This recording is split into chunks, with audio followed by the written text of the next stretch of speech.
let's just jump right into this explainer. We're looking at a pretty fascinating medical mystery today, one where a painful hip is actually, well, an inside job, masterminded by a completely different body part. The human body is just incredibly interconnected, and a lot of times the place where it hurts the absolute most, yeah, that's not actually the source of the problem. Today, we're unpacking a perfect example of the kinetic chain, where an issue at the literal bottom of your body sends a massive shockwave of pain all the way up. So, to really get this, we're going to look at a 50-year-old patient who showed up with a baffling set of symptoms. Symptoms that seem to point everywhere except the actual culprit. I mean, you're probably wondering how on earth could heel pain possibly feel like a broken back or a severely injured hip? It sounds like a total stretch, right? But think of our biomechanics as a stack of dominoes. When that bottom domino falls, the ones all the way at the top are absolutely going to feel the impact.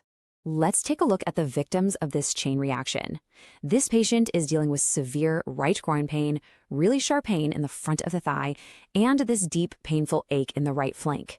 Naturally, your first instinct as a clinician is to look right at the spine or the internal organs, right? But here's the twist. Lumbar x-rays for L1 through L4, completely normal. Kidney ultrasounds, clear. Even straight leg raise tests, which we use to check for nerve irritation in the lower back, totally normal. All the usual local suspects were completely cleared. So, with the back and kidneys totally ruled out, the spotlight has to turn downward, right to the foundation. Down at the bottom of the right leg, we finally hit on our first real clues. We find a chronically swollen ankle and a severe case of plantar fasciitis, complete with the painful heel spur. Now, obviously, those foot issues are incredibly painful just on their own, but they were doing something way more insidious here. They had drastically altered how this patient was walking every single day. Which brings us to a really critical concept, the antalgic gait. Look, to avoid that sharp, piercing pain from the plantar fasciitis, the patient adopted an antalgic gait. Subconsciously, they just started loading almost all their body weight onto the inside, the medial side of their foot, just to keep pressure off that heel. And sure, it's a completely natural human instinct to avoid pain, but structurally, it's forcing the body to move in a way it was just never designed to. And this brilliantly illustrates that kinetic chain reaction we were just talking about. Picture how this sequence unfolds. The foot overpronates, meaning it collapses inward. Well, because the foot is attached to the shin bone, the tibia, the shin twists inward too. That then forces the thigh bone, the femur, to also rotate internally. All of a sudden, the hip joint is being violently dragged into this painful traffic jam with every single step, causing a mechanical impingement. And then, just to compensate for all that twisted posture, the spine actually starts to bend to the right. Crazy, right? As the clinician on this case so perfectly deduced, the issue is the foot, which led to hip impingement. The foot is the mastermind here. It completely destabilized the hip mechanics. The hip is the victim, is the one crying out in pain, but the foot is the one actually pulling the strings. It's just a classic example of why we absolutely cannot just treat the site of the pain without looking at how the entire machine is moving. But in medicine, a great theory still needs to be proven. So we verify this mechanical traffic jam by doing a passive log roll test.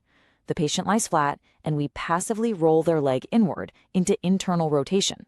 And boom, this movement immediately reproduces that exact, sharp, familiar groin pain they've been complaining about. By doing this without them even bearing weight, we confirm that the pain is a true mechanical impingement. The bones of the hip joint are quite literally pinching together.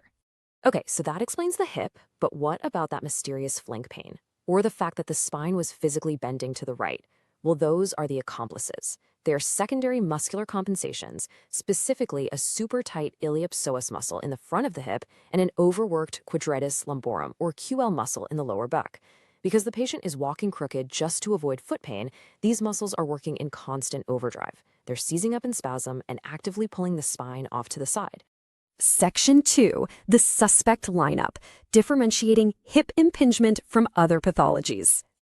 Now, at 50 years old, someone presenting with groin, flank, and thigh pain could be dealing with something much more dangerous than just poor body mechanics. This differential summary table is great because it perfectly separates our suspects. Notice how impingement has sharp pain triggered by internal rotation. Compare that to something like avascular necrosis, or AVN, which is a really serious condition where bone tissue actually dies from a lack of blood supply. AVN has deep, constant pain that hurts even when you're resting. Then you have lumbar radiculopathy, basically a pinched nerve, which shows burning, electric pain, and numbness. And finally, hernias, which trigger a dull pressure specifically when straining. Our patient has no nerve signs and no deep resting pain, so that strongly points right back to our mechanical impingement theory. To drill down even further and isolate the true cause, we use targeted physical tests. For instance, if you ask the patient to simply cough and that provokes their groin pain, well, that points directly to a spinal origin, like a bulging disc, because coughing spikes the pressure inside the spinal canal. On the flip side, a gritty, grinding sensation during a hip scour test, that points to AVN or severe arthritis. We can confidently rule both of these out since our patient strictly has a mechanical joint pinch that only hurts when the hip is rotated inward. Section 3. Restoring order. A coordinated two-front attack. So how do we fix it? Well, resolving this kinetic chain requires a highly coordinated strategy. We have to attack the problem from both ends. We know the foot is the villain here, but the hip and the back have suffered their own trauma, right?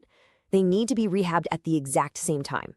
We have to deploy a bottom-up fix to correct the faulty foot mechanics driving the pain, but we absolutely must combine that with top-down neuromuscular re-education.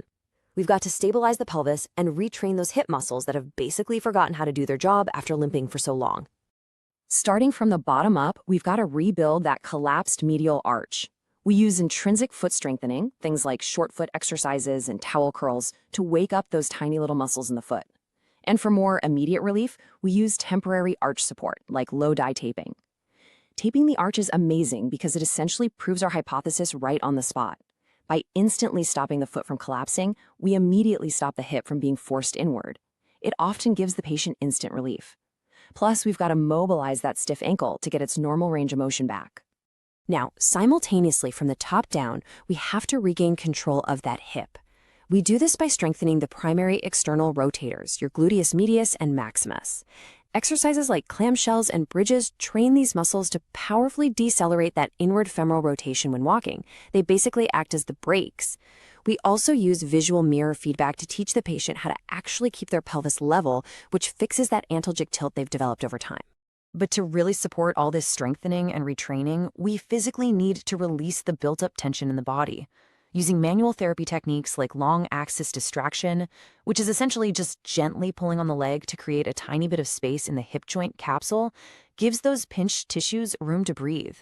On top of that, doing targeted soft tissue release on those hypertonic, locked-up psoas and QL muscles, that will instantly ease the flank pain and let the spine finally straighten back out.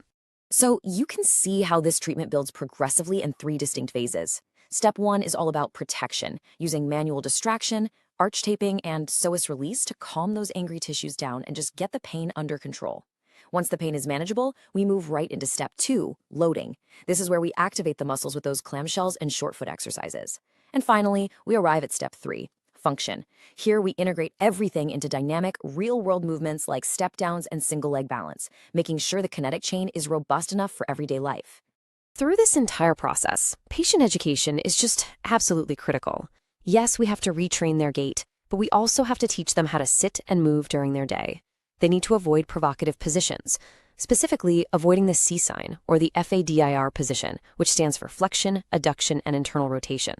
Simply put, we teach them to stop crossing their legs while sitting, because doing that literally forces the hip right back into that painful, impinged pinch we're working so incredibly hard to eliminate. This whole case is just a brilliant reminder of how deeply interconnected our biomechanics really are. Think about it. A swollen ankle and a painful heel literally shifted a patient's spine and clamped down their hip joint. It leaves us with one final, pretty fascinating thought. The next time you feel a persistent pinch in your hip or an ache in your lower back, instead of immediately blaming your spine, should you actually be investigating your feet?